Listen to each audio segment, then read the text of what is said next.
Praise the Lord. സ്നേഹമുള്ളവരെ, ജോബിൻ്റെ പുസ്തകം 1-ാം അധ്യായം 7-ാം തിരുവചനത്തിൽ കർത്താവ് സാത്താനോട് നീ എവിടെ നിന്ന് വരുന്നു എന്ന് ചോദിക്കുന്നുണ്ട്.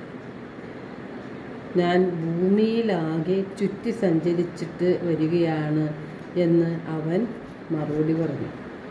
സാത്താൻ ഭൂമി ചുറ്റിനും സഞ്ചരിക്കുകയാണ്. എന്തിനു വേണ്ടിയാണ് സാത്താൻ സഞ്ചരിക്കുന്നത്? മനുഷ്യനെ സാത്താൻ്റെ കെണിയിൽ വീഴ്ത്തുവാനാണ് അവൻ പരിശ്രമിക്കുന്നത്. മനുഷ്യനെ ദൈവത്തിൽ നിന്ന് അകറ്റുക എന്നതാണ് സാത്താൻ്റെ ലക്ഷ്യം. 1 പത്രോസ് 5:8 തിരുവചനം പറയുന്നു, നിങ്ങളുടെ ശത്രുവായ പിശാച് അലറുന്ന സിംഹത്തെപ്പോലെ ആരെ വിഴുങ്ങണം എന്നന്വേഷിച്ചുകൊണ്ട് ചുറ്റി നടക്കുന്നു. വിശ്വാസത്തിൽ ഉറച്ചു നിന്നുകൊണ്ട് അവനെ എതിർക്കുവിൻ. ഇവിടെ നമ്മുടെ വിശ്വാസം നഷ്ടപ്പെടുത്തുന്നതും പ്രാർത്ഥനാ ജീവിതത്തെ അലസമാക്കുന്നതും പ്രലോഭനങ്ങളിൽ നമ്മെ വീഴ്ത്തുന്നതും എല്ലാം സാത്താനാണ്. നമ്മുടെ ഹൃദയത്തിൽ വെറുപ്പിൻ്റെയും വിദ്വേഷത്തിൻ്റെയും പ്രതികാര ചിന്തകളുടെയും ക്ഷമിക്കാൻ പറ്റാത്ത അവസ്ഥയുടെയും അഹങ്കാരത്തിൻ്റെയും സ്വാർത്ഥതയുടെയും എല്ലാം വിത്ത് വിതയ്ക്കുന്നത് ഈ സാത്താൻ തന്നെയാണ്. എബ്രായർ 12:15 തിരുവചനം പറയുന്നുണ്ട്, ദൈവകൃപ ആർക്കും നഷ്ടപ്പെടാതിരിക്കാൻ ശ്രദ്ധിക്കുവിൻ. വിദ്വേഷത്തിൻ്റെ വേര് വളർന്ന് ഉപദ്രവം ചെയ്യാതിരിക്കുവാൻ സൂക്ഷിക്കുവിൻ. വിദ്വേഷം മൂലം പലരും അശുദ്ധരായി തീരുന്നു.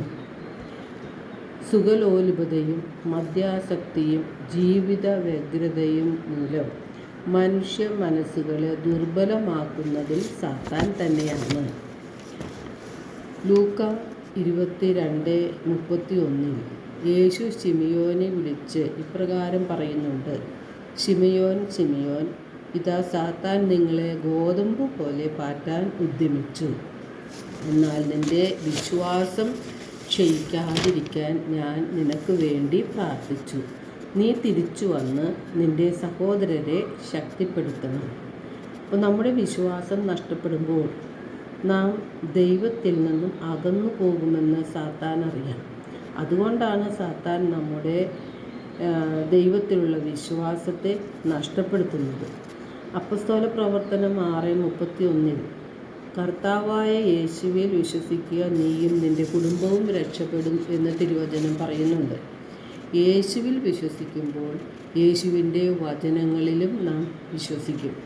യേശുവിൽ വിശ്വസിക്കുന്നവൻ യേശുവിലല്ല, യേശുവിനെ അയച്ച പിതാവിലാണ് വിശ്വസിക്കുന്നത് എന്ന് യേശുനാഥൻ പറഞ്ഞിട്ടുണ്ട്.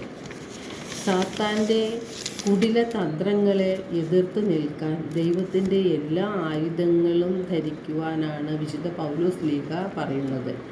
എഫേസ്യസ് 6-ാം അധ്യായം 10 മുതൽ 17 വരെയുള്ള തിരുവചനങ്ങളിലൂടെ അത് വ്യക്തമാക്കുന്നുണ്ട്. തിന്മയുടെ ദിനത്തിൽ ചെറുത്തു നിൽക്കാനും എല്ലാ കർത്തവ്യങ്ങളും നിറവേറ്റിക്കൊണ്ട് പിടിച്ചു നിൽക്കാനും അങ്ങനെ നിങ്ങൾക്ക് സാധിക്കും. സത്യം കൊണ്ട് അരമുറുക്കി നീതിയുടെ കവചം ധരിച്ച് വിശ്വാസത്തിൻ്റെ പരിചയെടുത്ത് നമ്മുടെ ആത്മാവിനെ രക്ഷിക്കാൻ കഴിയുന്ന ദൈവത്തിൻ്റെ വചനമാകുന്ന ആത്മാവിൻ്റെ വാളെടുത്ത് സാത്താനെ നമുക്ക് തോൽപ്പിക്കാൻ സാധിക്കും. എല്ലാവർക്കും ഒരു നല്ല ദിനം ആശംസിക്കുന്നു. ദൈവം നമ്മെ ഓരോരുത്തരെയും സമൃദ്ധമായി അനുഗ്രഹിക്കട്ടെ.